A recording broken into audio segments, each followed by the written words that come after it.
Good morning student. आज हम पढ़ेंगे विषय हिंदी कक्षा 5 द्वितीय सत्र का इकाई नंबर 11 सच्चा बालक। हम इस इकाई का अभ्यास और स्वाध्याय पढ़ेंगे। अभ्यास का पहला प्रश्न, ऐसा क्यों कहा?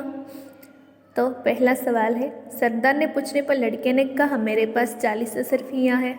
तो इसका उत्तर होगा क्योंकि बालक अपनी माँ का कहा मानता था। बालक की माँ ने बालक को सदैव सच बोलने की सीख दी थी। बालक की माँ ने बालक को कहा झूठ बोलना पाप है, इसीलिए बालक ने सच बताया। दूसरा सवाल, सरदार ने डाकुओं से कहा लूटा हुआ सामान वापस कर दो। तो क्योंकि सच्चा बालक अपनी माँ का कहा मानकर संकट के वक्त में भी झूठ नहीं बोलता।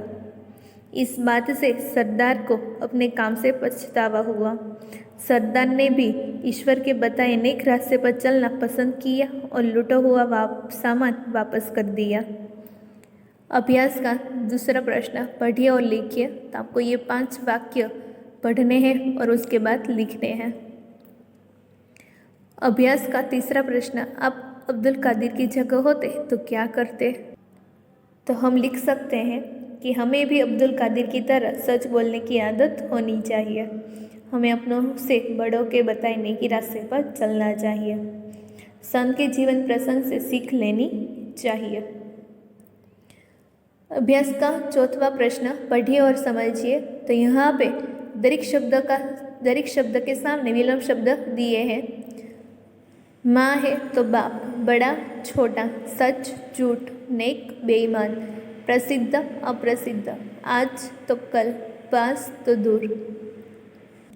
प्रश्न 5, सच्चा बालक कहानी का कथन एवं लेखन कीजिए। तो आपको पहले सच्चा बालक की कहानी को आपको पढ़ना है और इसके बाद इस इकाई को आपको लेखन करना है। प्रश्न 6, पढ़कर प्रश्नों के उत्तर लिखिए। तो यहीं पे आपको हिंदी दैनिकी पत्र लेके समाचार पत्र में से एक गांधी जी के बारे में लेख आया है। तो आपको इस लेख को आपको पहले पढ़ना है और इसके बाद पीछे दिए गए 5 सवाल का उत्तर आपको लिखने हैं। इसके बाद आता है स्वाध्याय। तो स्वाध्याय में पहला प्रश्न, प्रश्नों के उत्तर लिखिए। तो पहला सवाल है, काफिला कहाँ जा रहा था? तो काफिला बगदाद की ओर जा रहा था। दूसरा सवाल, बालक की उम्र कितनी थी? तो उसका जवाब होगा बालक की उम्र 9 साल की थी। लड़की के पास कितनी अशर्फियाँ थी? तो लड़की के पास 40 अशर्फियाँ थी। लड़के ने अशर्फियाँ कहाँ रखी थी? तो इसका उत्तर होगा लड़के की माँ ने लड़के ने अशर्फियाँ अपनी सदरी के अस्तर में रखी थी। पांचवा सवाल, लड़की की माँ ने उसे क्या सीख दी थी? तो लड़की की माँ ने उसे सदैव सच बोलने की सीख दी थी। छठा सवाल, डाकुओं ने लड़के से क्या सीखा? तो डाकुओं ने लड़के से ईश्वर के बताए नेक रास्ते पर चलना सीखा।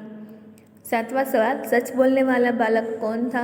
तो सच बोलने वाला बालक अब्दुल कादिर था।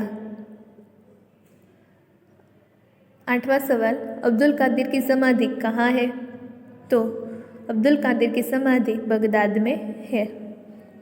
दूसरा प्रश्न, सही जोड़े मिलाइए और वाक्य प्रयोग कीजिए।